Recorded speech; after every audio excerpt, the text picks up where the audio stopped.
Hello, hello, hello. Dr. Jared Wakey here, he, him, his, streaming for another episode of Beach Things Thursday. Bow, bow, bow, bow. It is a thing that we are piloting this semester. Hanging out. Fantastic.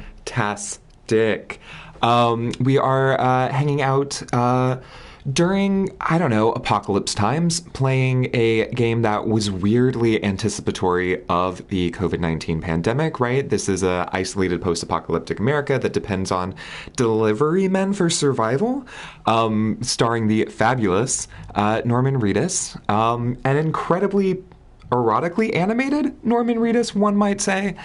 But we're going to pick back up where we left off. We completed this sort of opening prologue, carried the dead president, our mother, to an incinerator, dodged some BTs, and have a new friend, a bridge baby, a BB, that is a sort of that is a baby that is strapped in a prosthetic womb attached to our chest as we make deliveries. So it's fantastic to think about issues of reproduction, biology, this sort of concept from queer theory called reproductive futurism, this idea that we organize society and we organize the idea of the social around the value of the child, that this investment in the idea that children are our future becomes a really heavy way to imagine the worth of a life and imagine the most productive lives and who is beneficial to society.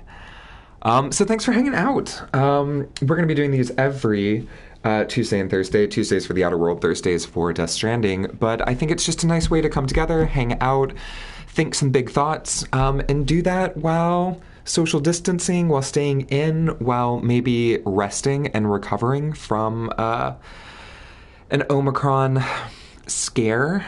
But how are we doing tonight?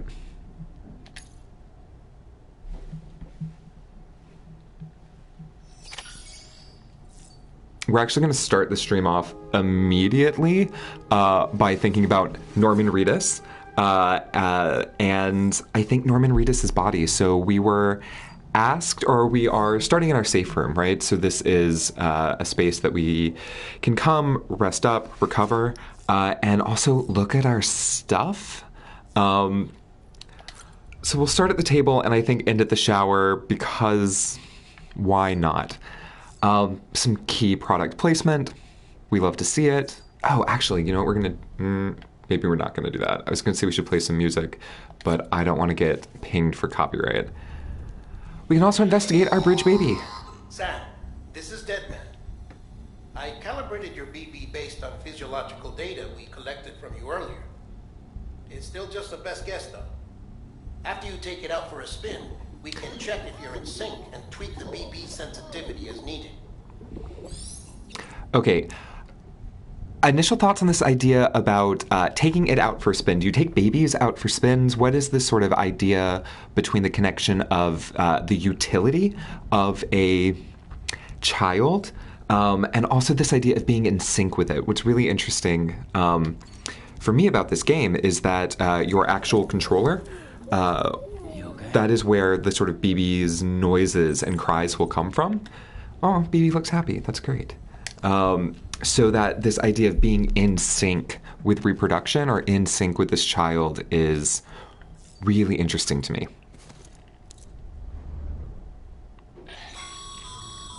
This case will remove any chiral matter still clinging to your suit.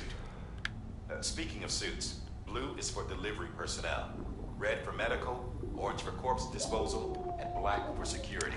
So we spent a little bit of time on last week thinking about the, how do I want to say, Amazon politics of it all? That the game feels very, yeah, right? That the idea being, if one is connected, if one sort of builds this relationship with this baby, it is like built-in reward system. As well as maintenance and repairs. Nice to have you on board.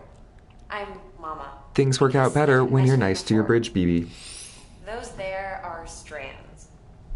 Not just used for packing, by the way, but for identification too. Take a closer look and you'll see.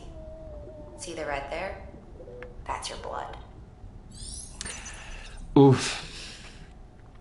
This is another thing. So I spent a lot of time as a English professor thinking about bodies and bodily fluids.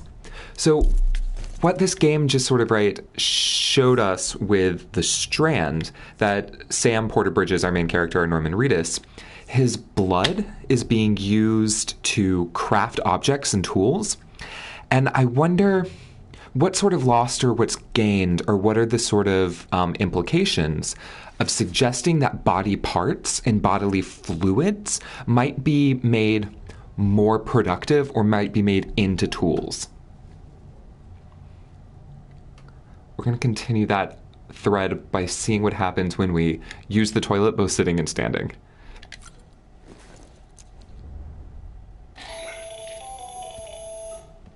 Sam Hartman here, researcher devoted to uncovering the secrets of the beaches and the Death Stranding, as well as those of dues and repatriates.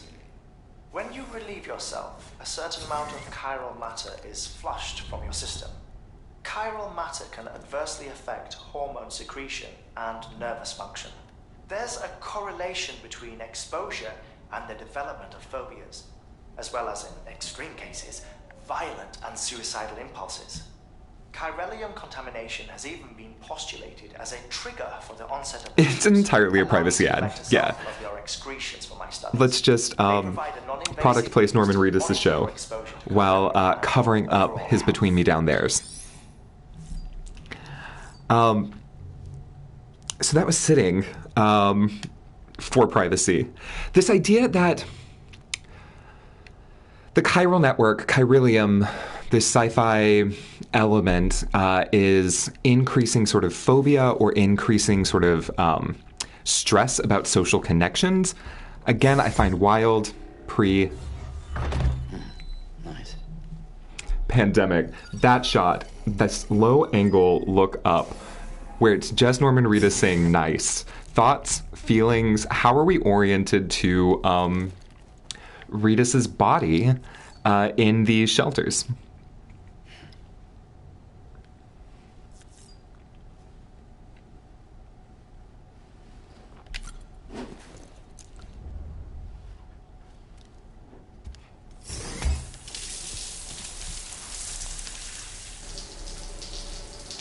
And we notably don't have a privacy ad here, right, Brittany?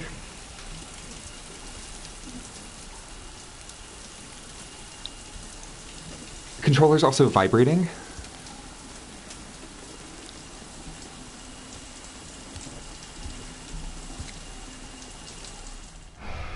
And then strategically cuts off just below the butt. How are we being... That wink, though. How are we being oriented to Sam Porter Bridges' body?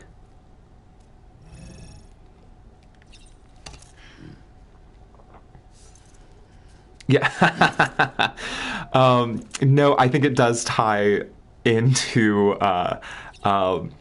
sex work and paywalls, that the alignment of erotically teasing tied to go watch this TV show, hey, is really fun. But we get a little bit of like blurred out butt. And the camera, I think, with the panning and the tilting, with the panning up, is about like, okay, we're going to look at his body, and then last minute pull away.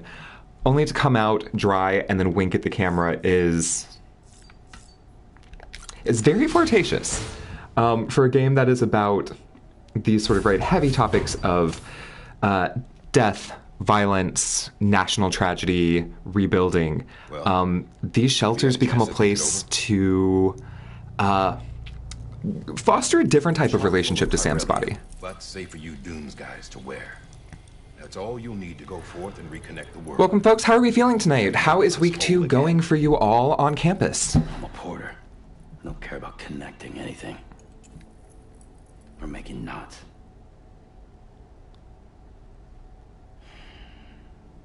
But I'll do what I have to help Amelie out. Surprisingly chilly, for sure.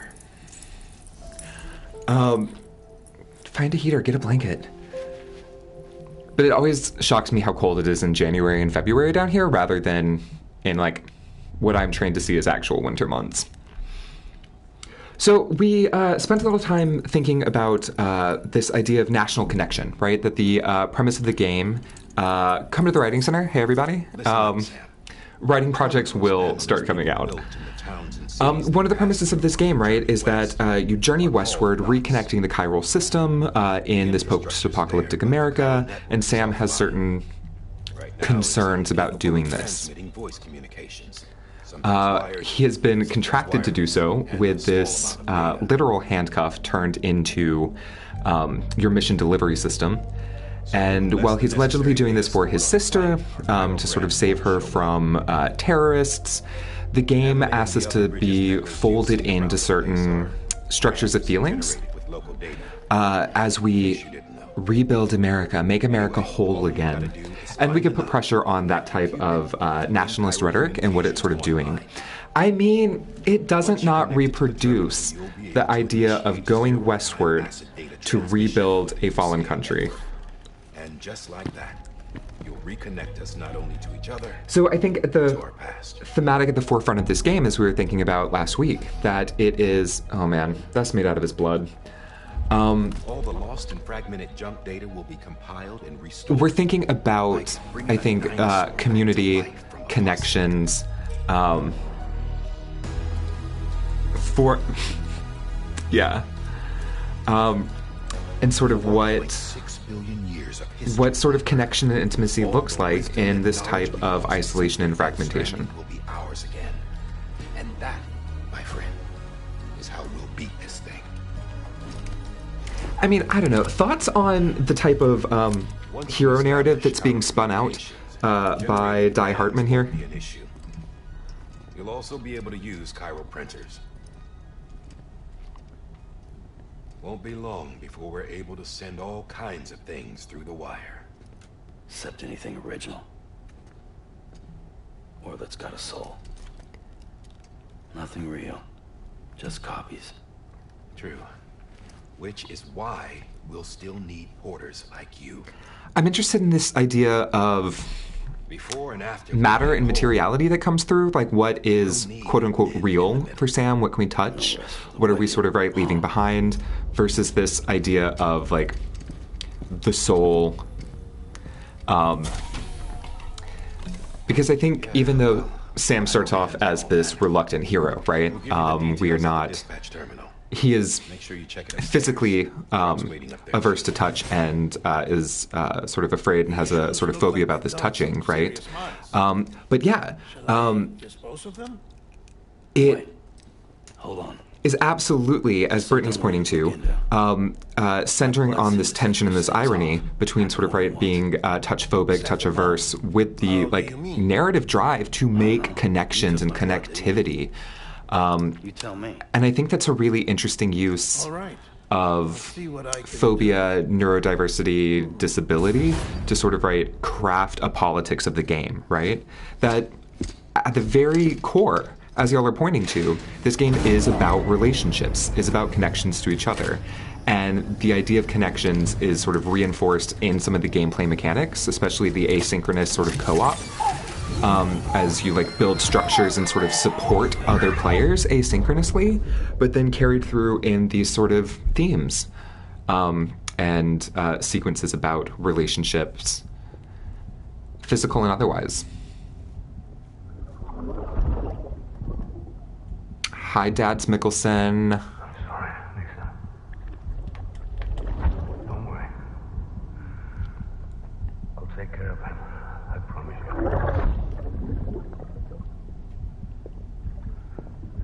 Maybe. Yeah, absolutely, right? Still visually coding Sam with these sort of handprints left behind on his body. But it also makes it sort of, and I'm going to go to a Judith Butler place because that's where I live. It reminds us that touch is not always good, or that touch and skin reminds us that we are sort of in each other's hands, and that opens us up to issues of violence, abuse, penetration, rupture, right? And this is coming from Butler's undoing gender from giving an account of oneself on the limits of bodily autonomy. All right, we're going to take on an order, and we're going to go west. Man, it makes me uncomfortable to say that. Sam, this is Di Hartman. Your current objective is to extend the Cairo network from here to Port Knot City. But don't think you can make a beeline straight for it. Signal won't carry that far. So, to cover the distance, we need to utilize knots. I mean, Think of it like what do we do with this image of knots, ropes, strands, bridges? Go ahead and take a look at the order. I think it's a pretty heavy-handed metaphor, but it's sort of really consistent. How did these images help us develop these themes about connectivity, relationships, and sort of social responsibility to each other? We're delivering drugs, but not in a weird way. Sure, right? That the visual imagery is one of collectivity, strength in knots, that forging connections, building bridges is the thing to literally move the game and, right, in this case, America forward. We love to see it. That's got some good feelings to it. Other thoughts?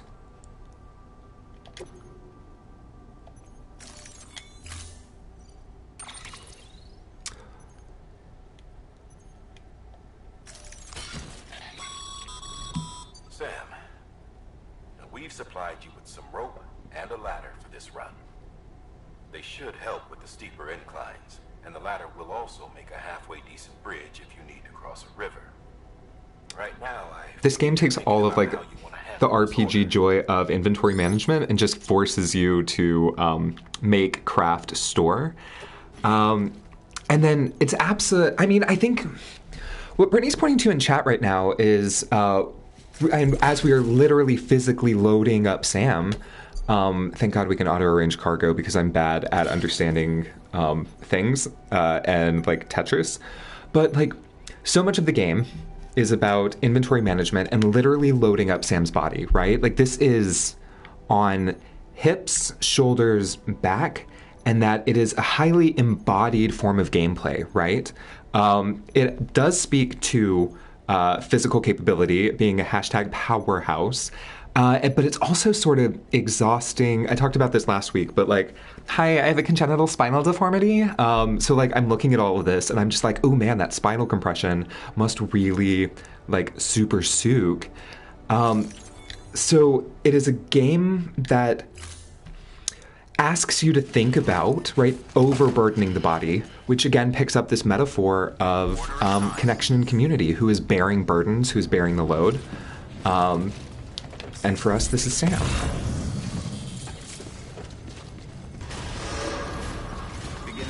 We also have in the bottom left of your screen a boot meter. So every step is wearing down sort of equipment.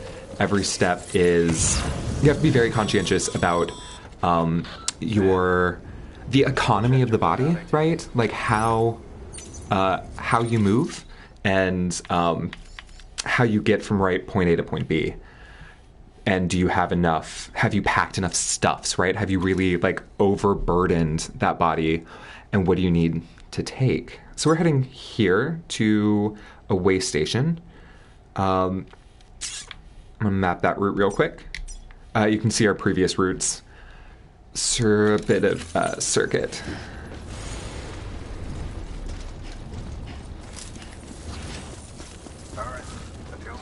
But it's a really sort of heavy feeling game. I don't know about y'all watching, and I'd love to know your opinion, sort of how this looks like. But for me, with a controller that is sort of vibrating, that especially on some of the inclines, will be about pivoting left and right and holding the left and right triggers to stabilize the body. It puts me as a player in like a really immediate position.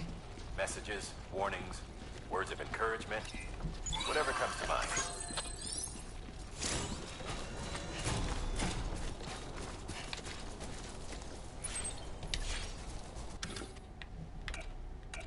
we can make signs for each other.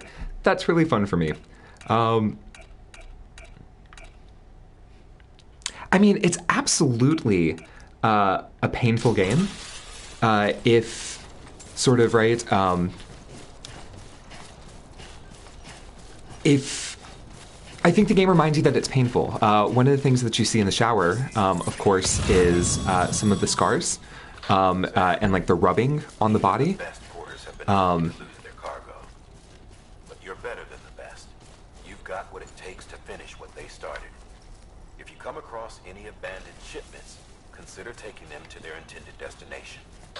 It's easier than you want. We can also sort of help people and pick up lost cargo. I'm going to grab this on the way back. No, I'm going to grab it now. This is often called, right, like a walking simulator by critics who are more cranky with the game. But I think it's pretty effective because, like, I don't know. It denaturalizes the process of walking, which is something weird for a game to do, which maybe speaks to this idea of, like, pain, labor in the body. Like, this is not easy work.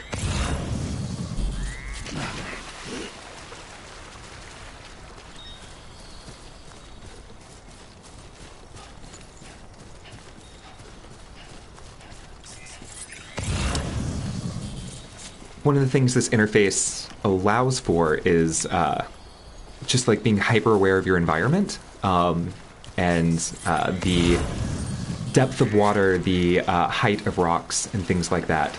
And I think that's pretty interesting for a video game to try and immerse you in, right? That when you're playing sort of other games, it's kind of like I can walk anywhere and go anywhere, and I will, like, sidestep my way up an entire mountain. But this game imagines consequences for even small ledges, right? What are some of the implications, or what are the effects of this investment in realism? Or this investment in at least verisimilitude, right? That, like, walking on uneven surfaces can be tricky sometimes.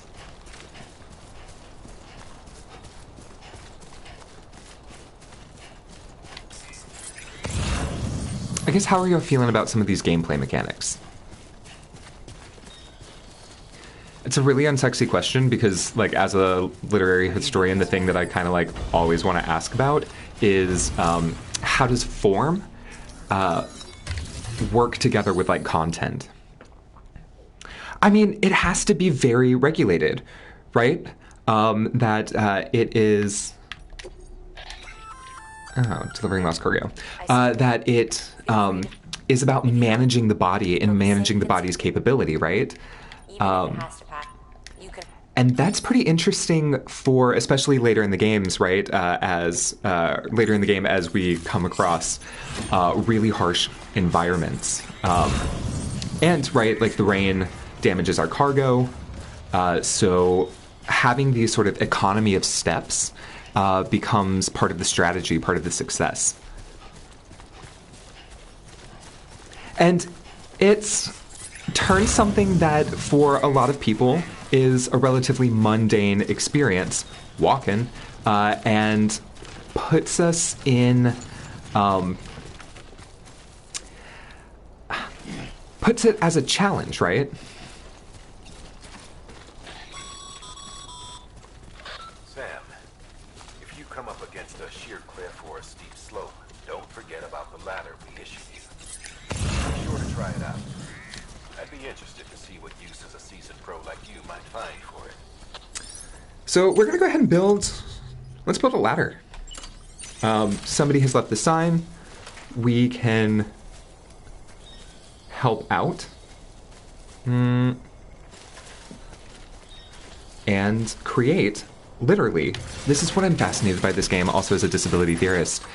We can just create, sort of, right, new pieces of accessibility.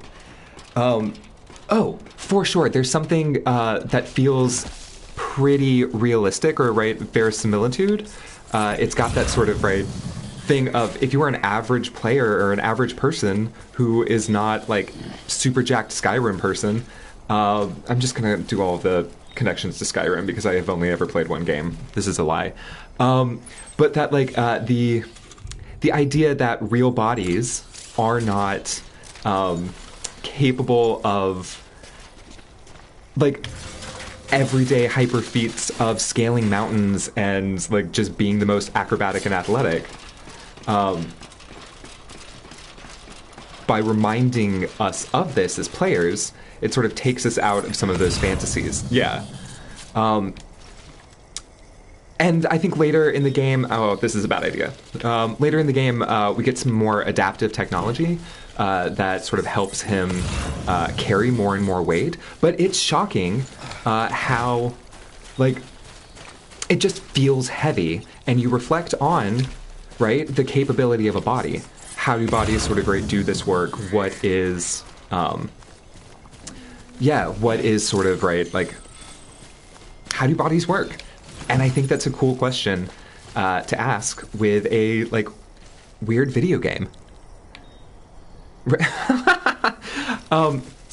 And I did, before South Texas, I did my PhD in Connecticut, and what, like, walking in the winter, like, walking in, when we had the, like, freeze warning, you just have to be so careful because, like, walking is political. Walking is work. Okay, we're gonna drop anchor. And I think rappel down. This feels real. With an entire backpack, heavy and loaded. I mean, what if walking's political? Shocker, Brittany, actually everything's political. But what if walking is political? I don't mean to, like, necessarily hollow out that term, but working through spaces where bodies are and are not accommodated, walking is political. Right? Okay. And down. And what's, again, cool, future players can use this rope. Forced diversity. This game has walking. And again, stabilizing, right? Like, so me as player, I'm gripping the left and right trigger in order to stabilize. And in doing so, like, I'm also reminded that, like, my core is tightening. I feel like as I have to balance the body and, like, grip the body, like, I'm compelled to do the same in my body. So it's a really cool sort of, right, it's like a moment of your body is doing the thing that the avatar is doing. I mean, I will say this game is deceptively simple, right? You make deliveries, but the actual mechanics, oh lord, right? Took my brain off of something for a minute and almost tripped and ruined the cargo. But the actual sort of, right, like, mechanics and attention and just sort of, right, physical awareness is wild. Okay, we're gonna cross this river.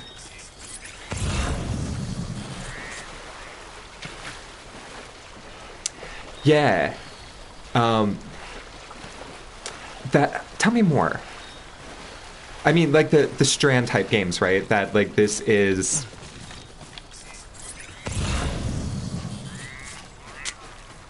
I think there's some really fun thematic connections across, right? Oh, that's going to be harder to cross.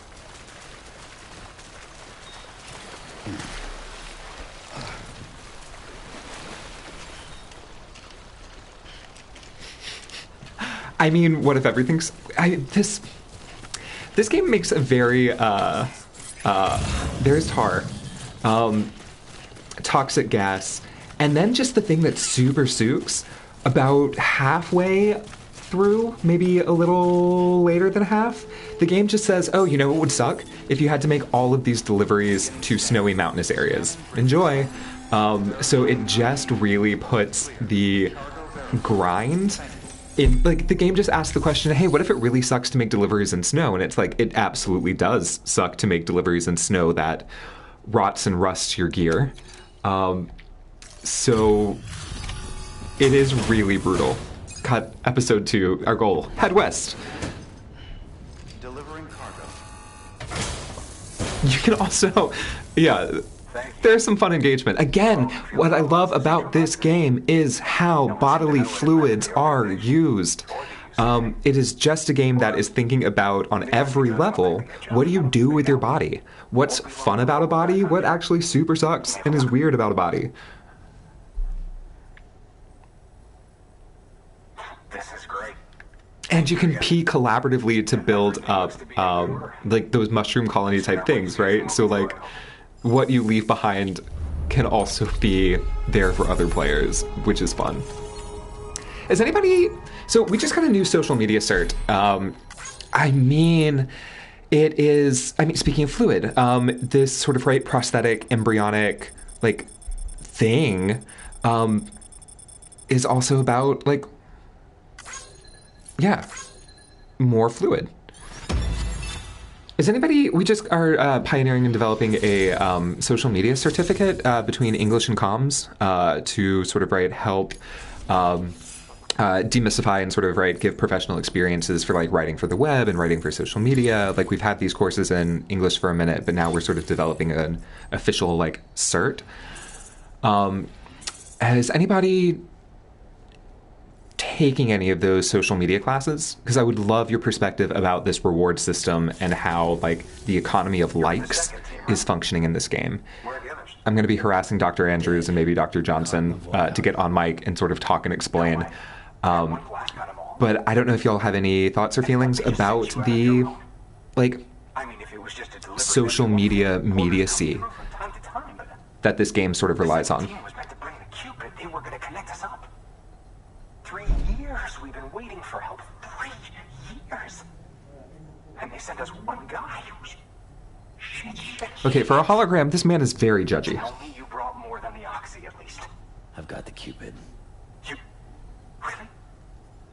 So it's true. They finally got it working? Well, then you just might be the answer to my prayers. So what are you waiting for? You put us on the goddamn grid.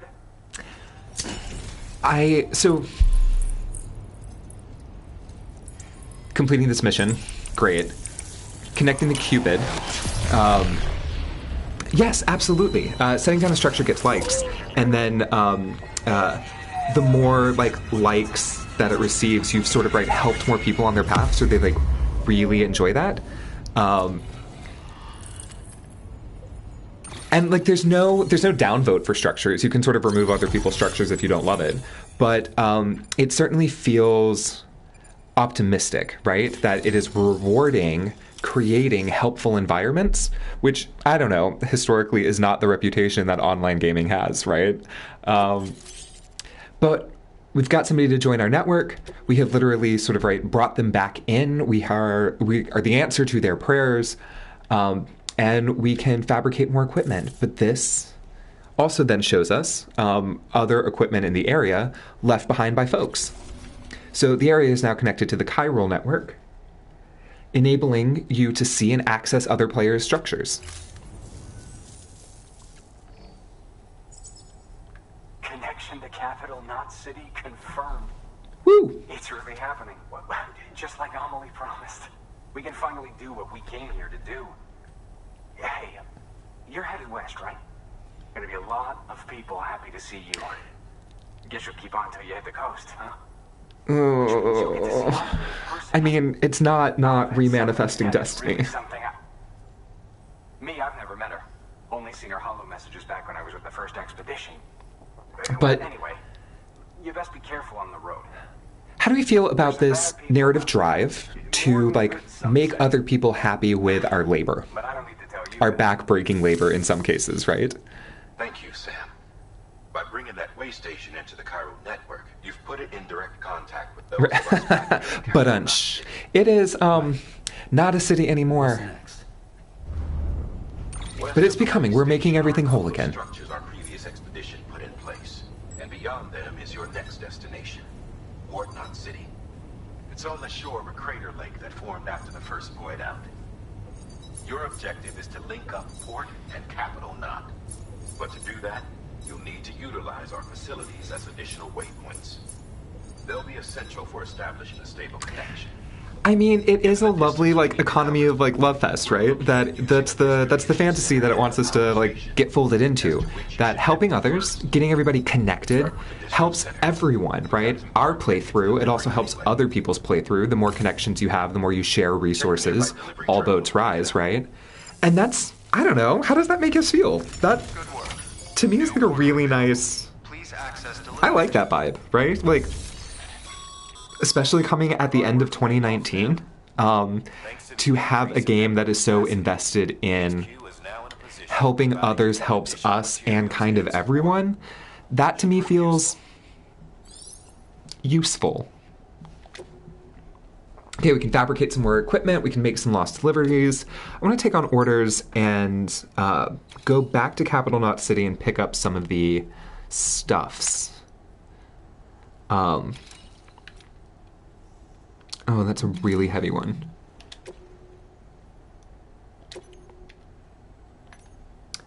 All right.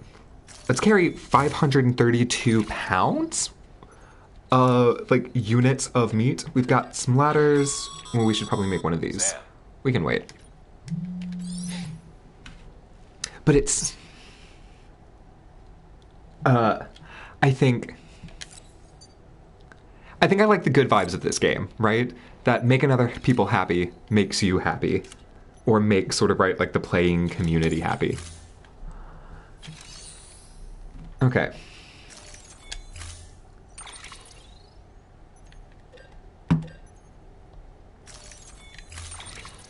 Let's load up. Oh man, this just hurts watching it. I mean, to have... Oh...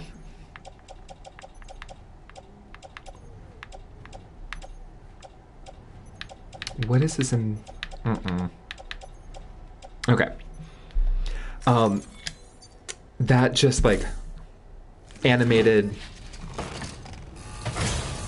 Like... Order assigned.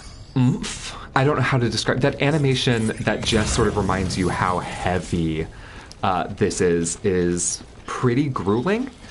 Weapons restrictions lifted.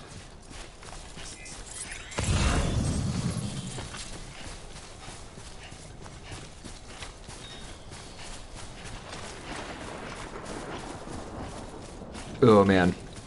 The survival horror elements are starting. The rain, of course, deteriorates your equipment and causes things to age, right? And it also signals that these BTs, these beach things, are going to come out and potentially mess us up. We spent the end of last episode holding breath, trying to run and get away and get back to the Knot City.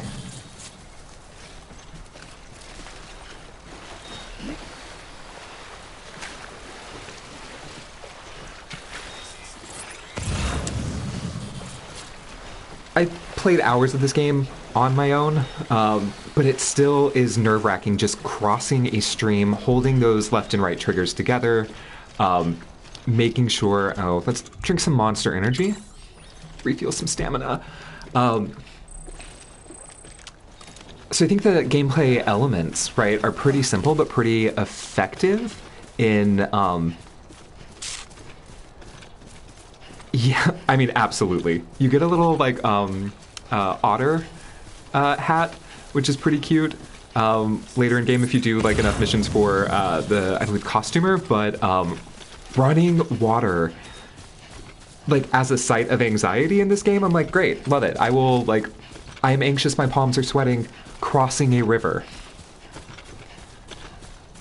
Which, to be fair, I felt like that when I was in kindergarten playing Oregon Trail.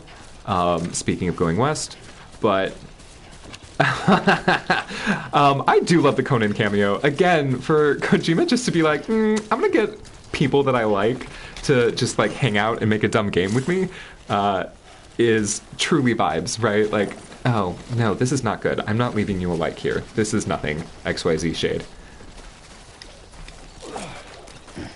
Please leave.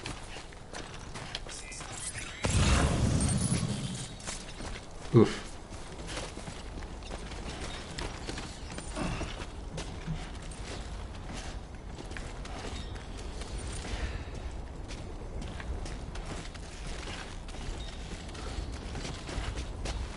Conan is in this. He makes a guest appearance as one of the survivalists.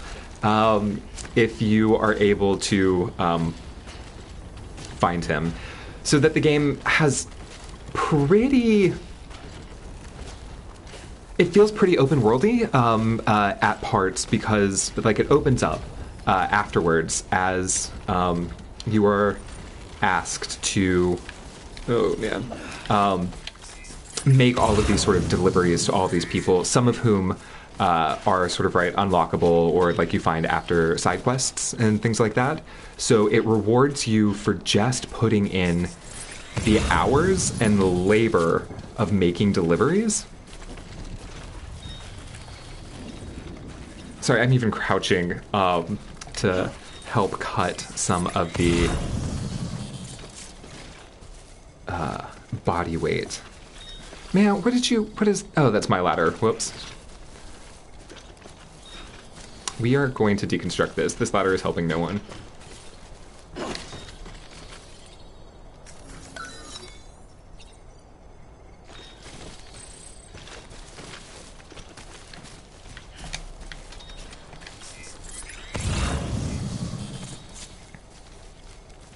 We love a self-insert.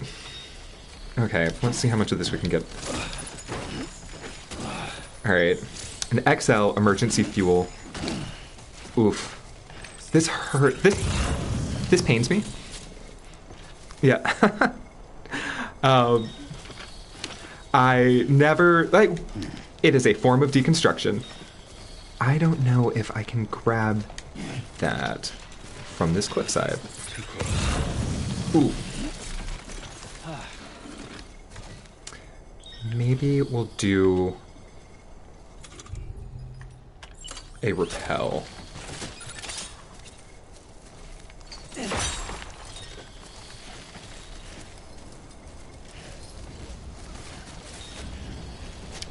Oh, whoops, somebody was asking for a ladder there. Too bad Oh, they dropped a ladder. You know, this is fine. They're gonna get sorted.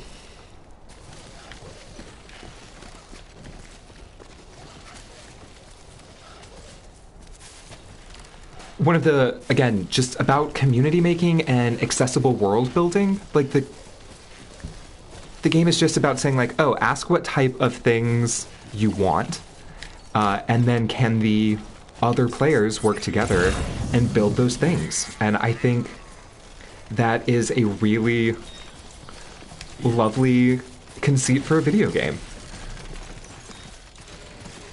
That it is about, like, seeing what your fellow players need and building it. Okay. We can carry a bit more. And we're getting likes for this.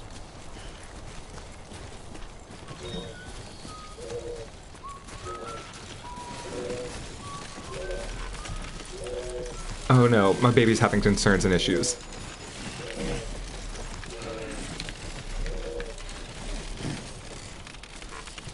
We can actually check on the baby. And take a minute to soothe our baby. He was a little stressed out. And literally, so we've shifted into this sort of first-person perspective. We are rocking him, we are not shaking him, how dare you. But it just sort of, comforts the stressed out baby. We are in first person, and literally I'm moving my controller to do this.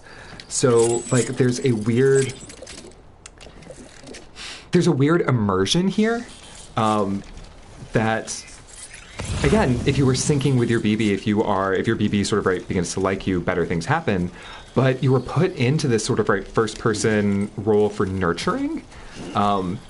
And I wonder what's sort of lost and what's gained in asking players to sort of fulfill this pseudo or prosthetic like caregiver role, especially right as Sam Porter Bridges.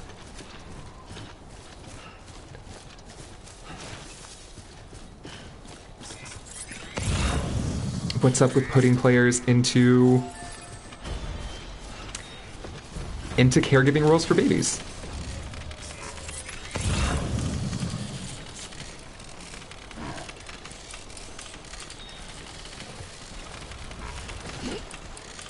I will say, as a first-time player, when this came out, who is, like, shocker, spoiler, if you've ever taken a class with me or have sort of read some of the work that I do with queer theory or, like, talked about this, I am not invested in hetero reproduction, but, like, there's something about this game's... Oh, man.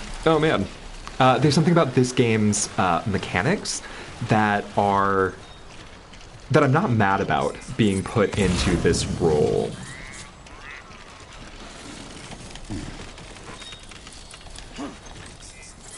Okay, I may have been overly ambitious with the stacking of the fuel.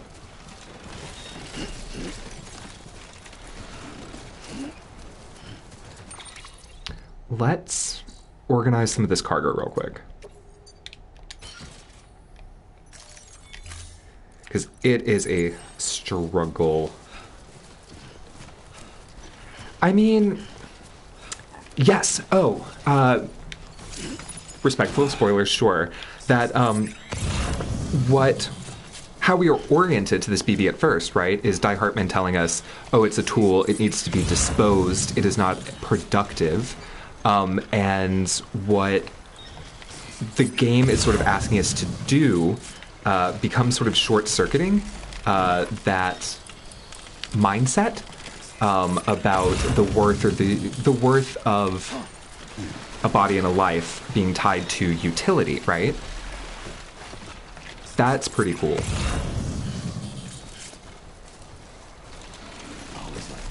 Sorry, I'm avoiding the yellow like crazy.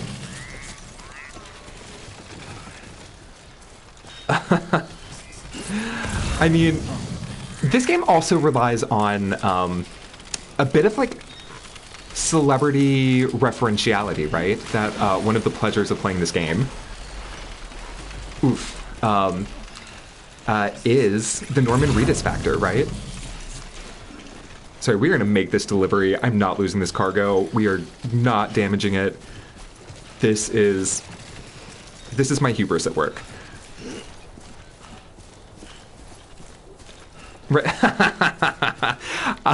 I mean, it's a very accurate title.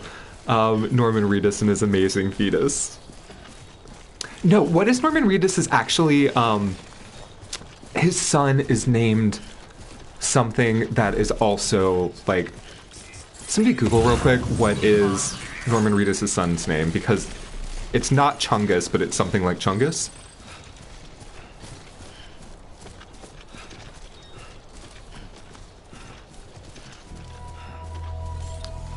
Baby signs. And running through these lakes causes my baby... Mingus! There we are. So sorry, rip to Chungus? That was inappropriate. Mingus. Mingus Reedus is a great name. Thank you. Welcome to Capital Knot City. Distribution Center. I will say I've shamelessly watched all of The Walking Dead up until this current final season, because I am from Georgia. Like, I know these places that are being filmed. This is all just so familiar. But that show is bad. One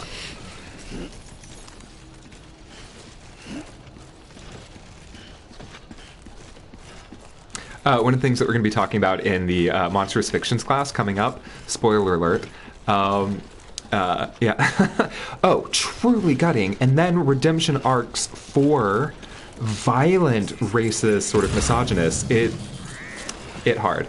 But one of the things that we're going to be talking about in Monstrous Fictions is that the use of the zombie narrative is so potentially, like, liberatory, and historically is used for anti-capitalist, anti-racist critiques, right, in the hands of George A. Romero, But for Kirkman and Adler, they just can't seem to sort of imagine a post-apocalyptic America that, I mean, there's not enough viewership.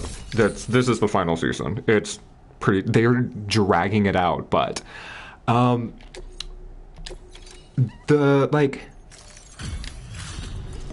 one of the cool things about post-apocalyptic fiction is that it gets to show you alternatives to the thing, right? That it's like, oh, we had these investments in certain structures. What if we didn't have those anymore? And for Kirkman and Adler, it's really a sad saga of oh no, no more cops. So I think their imaginary is pretty limited. We're racking up likes for delivering emergency cargo because I can't help myself playing this game.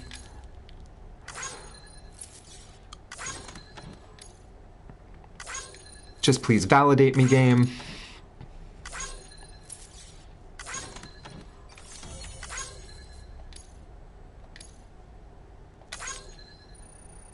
Please give me more likes. Let me get a star. Big fan. Increasing connection levels. Seems your connection level is increasing. As your connection level increases, larger quantities of resources will be made available to you at our I would agree, facilities. Brittany.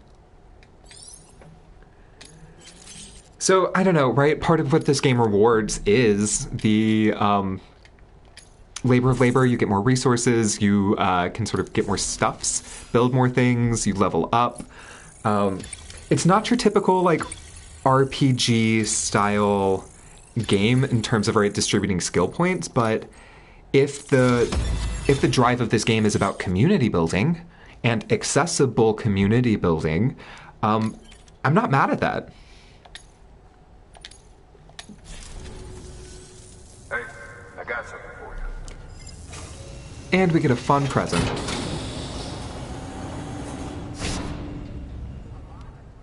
Come on, free swag.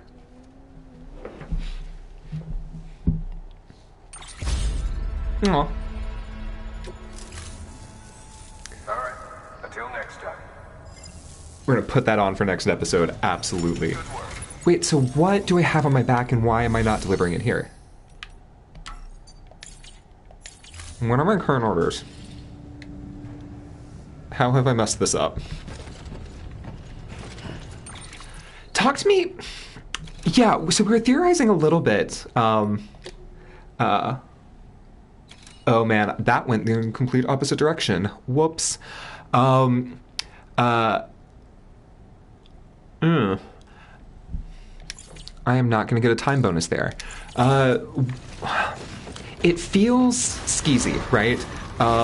That it seems to reproduce the type of reward system for Uber driver. I drove for Lyft during grad school to keep my lights on, and this type of gamification of labor, right? That here's your 5 stars and here's little badges or little rewards that you get is pretty gross, I will just say. And that the idea of tying customer service to, I mean, and Uber driving is backbreaking labor. Let me just tell you that, because my back literally broke while driving for Lyft, because seating and just sitting down for all of those hours just puts a lot of pressure on a spine. And so to reward that with likes and this sort of 5-star and even giving them best car, good tunes, etc., etc. Those feelings don't feel good, right? If it is still reproducing exploitative labor, right? Woof. I feel. Thank you for sharing, and yeah, man, spines are hard. Spines are maybe the body's worst invention. God's biggest mistake were spines.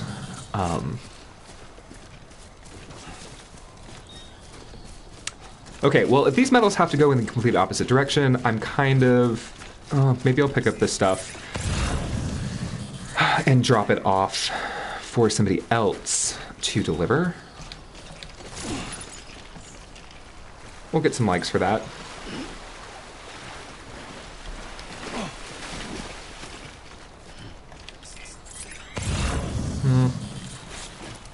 Okay. But I mean, is there a more generous way to read this, like, reward system? I'm currently not, because I'm full feral. I'm not mad at the Expanse's handling of regrowing spines, disabilities, labor, and capacity.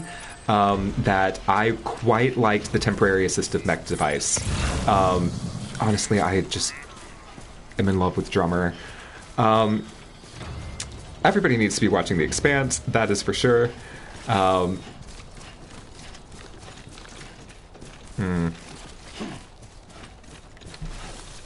Yeah. So, I don't know, is there a more generous way of reading this, like reward system as one that's not just... Like, is it ironic enough to be commentary on that type of labor, or is the repetition and the fact that the game is sort of built off of this stuff still just about folding us as game players, as people who are playing a game for fun, back into this sort of system of exploitation, or of sort of like... Oh, absolutely. I think Black Mirror goes very well with this. That sort of obsession with 5-star rating and... Yeah, so if we're tying it back to... if we are tying it back to this critique of American values and this sort of sentimental drive that is haunting this game, then maybe it's sort of like talking about, I don't know, digital Protestant work ethic, pulling yourself up by the bootstraps. I mean, earning likes for labor is manipulation, right? Like, retweet, fun, yes. Oh man, I mean, Dr. Salter, that's the position that you as Dr. Salter are taking about space. You've changed. I don't know who you are anymore.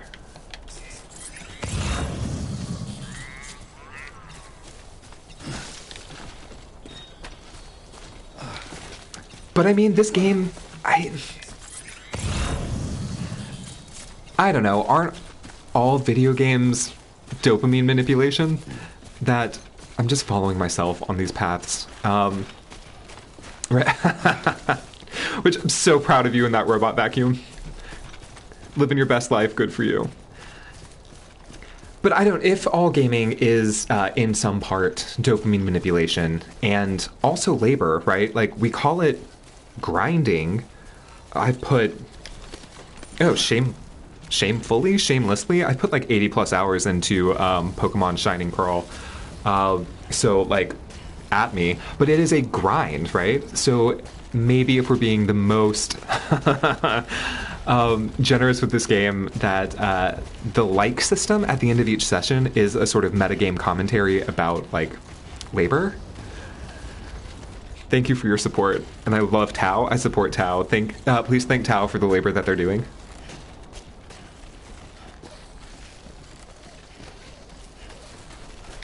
Okay.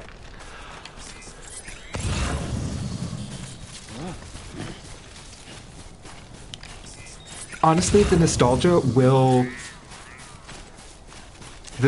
sort of, right, absolutely keeps. It's not past tense. I'm still playing it. I'm still finishing in-game content. That, like, 200 hours, yeah, that seems appropriate because gold was legit.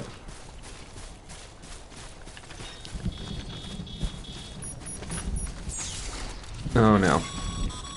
Okay. Sam, remember that prolonged exposure to timefall damages cargo containers.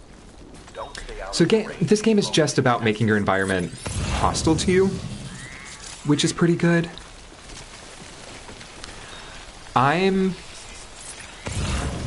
probably also going to snag Arceus. It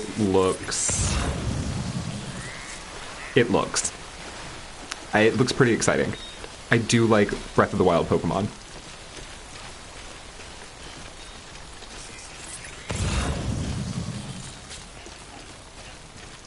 I mean, in terms of disaster capitalism, the companies profit from environmental corruption and creating hostile environments, right? That is, in part, how these things work. Oh man, somebody left little bridges. That's great. So if part of our game is to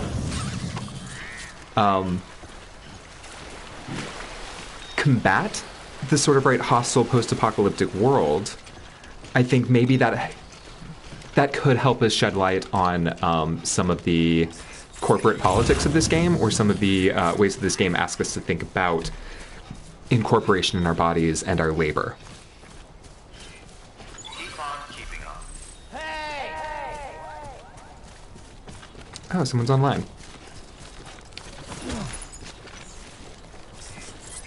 Is there anything else that has to go up here? Way station. I'm just gonna snag these before... Oh, or I'm not gonna snag this. No, we can do that. I mean, this game introduces... We were not sold on the language of homo demons last session, but it imagines a different sort of way... This game will then sort of imagine different ways of thinking through human evolution, right? And what brings us together, what drives us apart, which I don't hate for video games to do. That one of the, I think, emotional appeals, or one of the emotional successes of this game is thinking about human potential and potential for sort of rebuilding, reconnection. Ooh.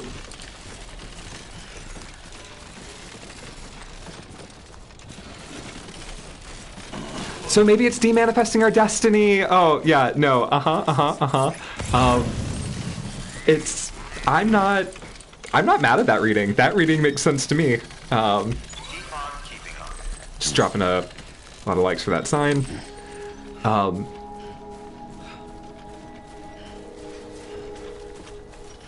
Yeah, that maybe it's, even though we are remapping...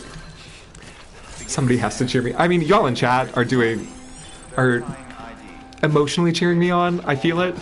Yeah. So even though the space of the game is about redriving westward, the underlying sort of goals of the game, fighting back a hostile sort of thing, making accessibility.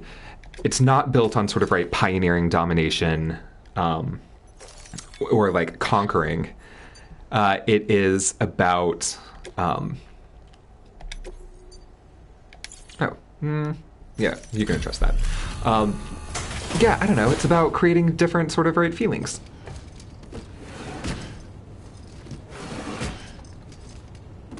Delivering cargo.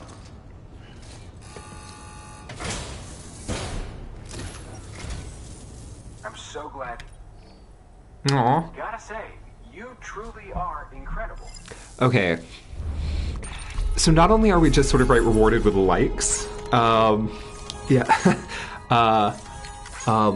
it's also sort of little hologram dudes being like, "You're really incredible." Thoughts about when the game sort of calls attention to the work that you've just done, only to be like, "Hey, you did such a good job. That was great." What's up with this inbuilt coaching mechanism? That's right, give me these likes.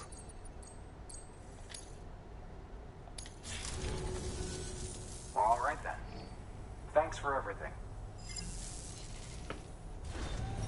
Good work. New order available. Please. Okay, we're gonna take these metals to the next way station. We're gonna head there. Oh, I like that reading. Y'all are being very generous tonight. This is very fun. Thinking about this game as right, rewarding ourselves or sort of acknowledging the type of stuff that labor, like the type of labor that we did. That's interesting and a different way to sort of give credit to yourself, right?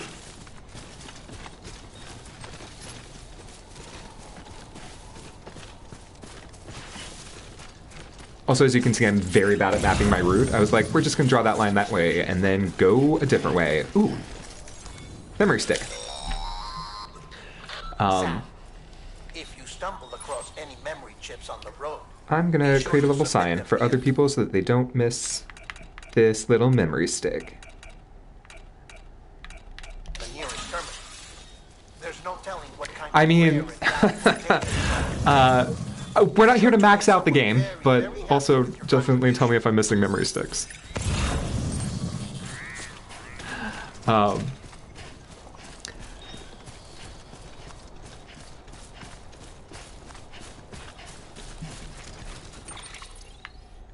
Okay.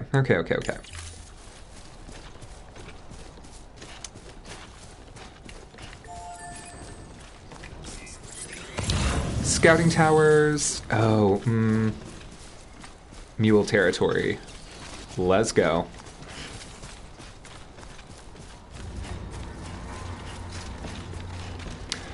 So this game has like several different threats is maybe not the right word, or it is the right word, where sure, BTs are bad, these undead things, but we also have other player. Nope. Heads up, Sam. Your cargo's been pinged. Man, it's essentially pirates. Someone has eyes on you. Get to your destination ASAP if you don't want to get caught. Absolutely, you can punch them with your cargo. It's very rewarding. Sam, don't get too close to mule territory And will unless you have to. absolutely stress your baby out. Deliveries for now. My baby is already stressed out.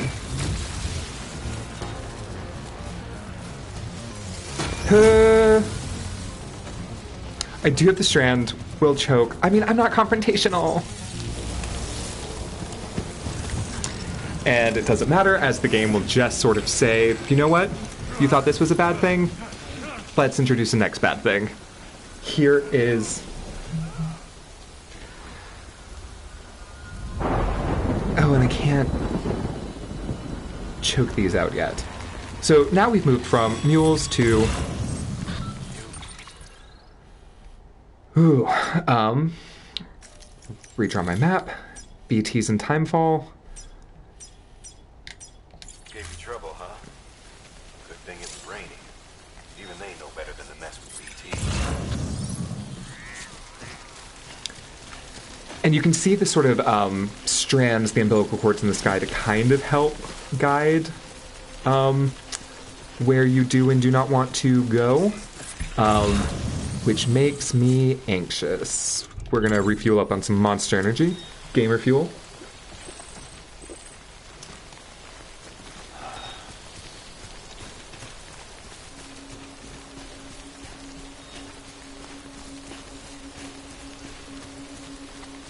Yeah. And again, I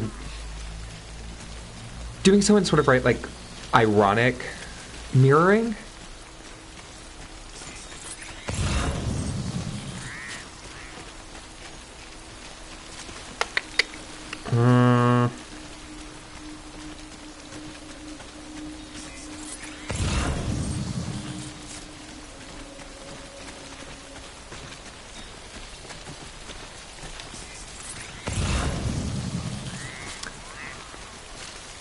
One of the things to me about not being able to see enemies, but being able to sort of vaguely see where they might appear, it just really stresses me out as a player. I mean, Kojima, of course, known for survival horror, and this element of constantly removing safety, especially as you are out on these deliveries, is, I don't know. How does this game play with sort of concepts of safety, safe spaces, travel, and also, right, like, delivery people?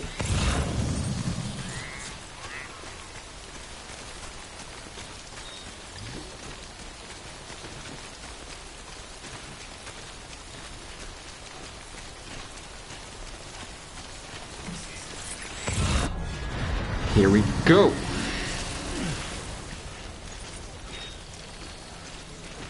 I see where we have to be, right in the distance. Ugh. You can see that distribution center, and we are just forced to slow down.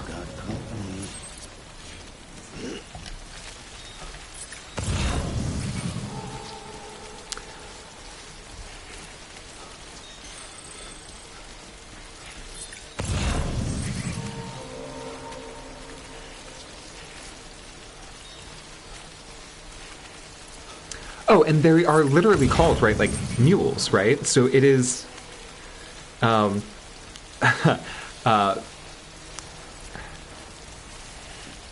it is talking about, right, like, the very harsh labor conditions and the fact that it turns people into pack mules, right? Okay.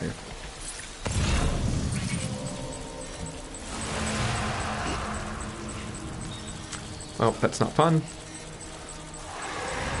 Because I can't do anything about that yet.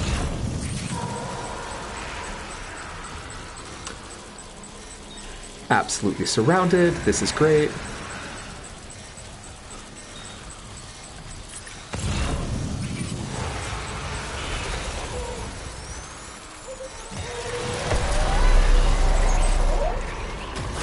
Bye!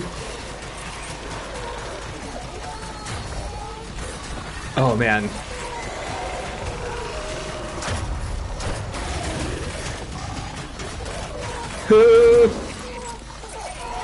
I'm holding the mic a little closer, or my controller a little closer to the microphone. I don't know if you can hear that baby, but it is very stressful when your baby is crying. You have to move slowly. These things are chasing you. This sort of, right, hyper immersion into such a stressful situation coming from, like, the screen that you're looking at, the controller that you're holding. Whoa.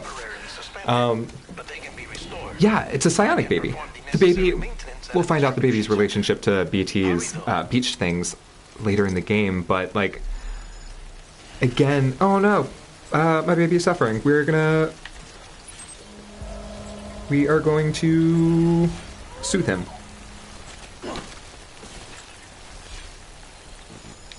Get you to a private room. Oh no, he's too stressed out.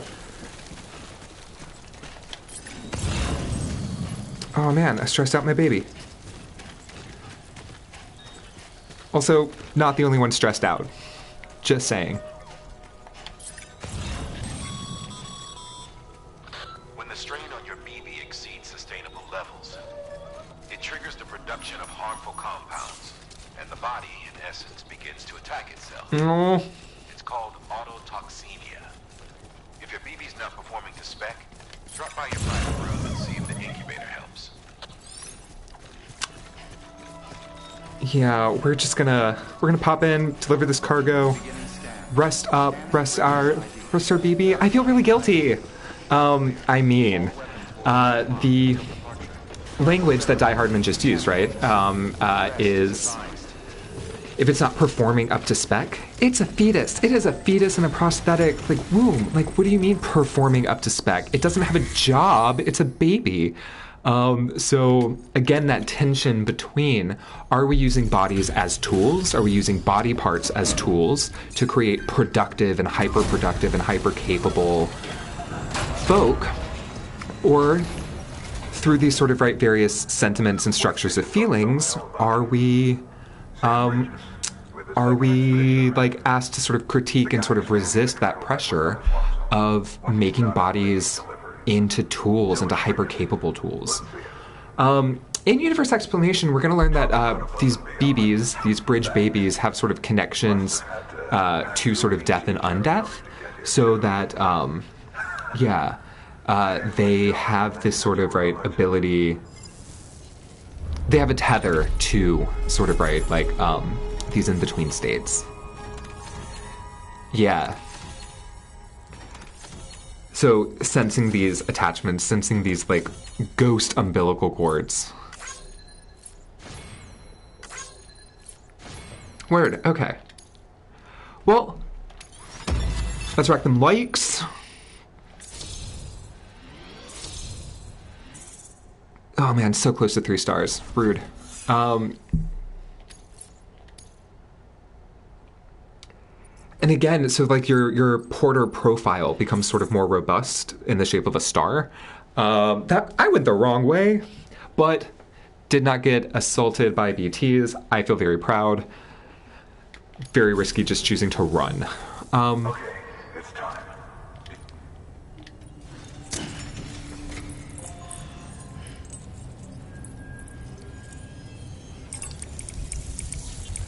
And using the aptly named Cupid to reconnect, because it's the power of love and technology or something. I don't know.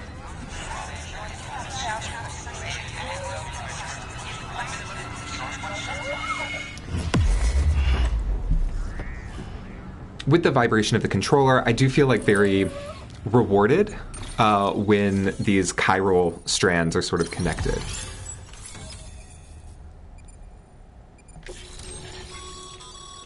Sam, as always. I mean, it's the power of love, right? The Cupid. We are making connections. All right, we've got some new data. We can now get mail. That's fantastic. Right, I mean, it's a little heavy-handed. It's not, but I don't know. It's cute. It's cute enough for me to not be mad at it. And so now that we're connected to the chiral network, again, the asynchronous online multiplayer feature kicks in. So it just makes our journey and the stuff that we've left behind makes other people's journeys more, it just makes it easier. I love it. Think of it as our way of returning the favor. Thank you, Benjamin Hancock. Now head west and keep on doing what you do. Good. The distro center is on the network. Sam, do me a favor. Take your BB to a private room and connect it to the incubator. That's what I was... Thank you, Guillermo del Toro. Good work.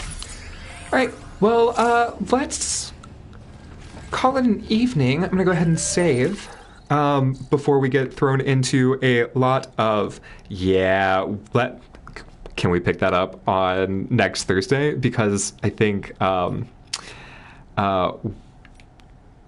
we should absolutely talk about like the names and the politics of naming in this game and sort of what it is referencing. And again, sort of American mythology systems. So I'm going to go ahead and save, and then we will be back next week with another Beach Things Thursday. Thank you so much for joining. Thank you so much for making time during week 2. Like and subscribe or whatever, but honestly, this is just going to be like a place to come together, think these things, and do this type of work that like we do in classrooms, but like, I don't know, that we also used to do for like film screenings and things like that. So just thanks for coming by, hanging out, and doing this type of critique. Go team. Have a lovely weekend. Stay safe. And thanks for coming.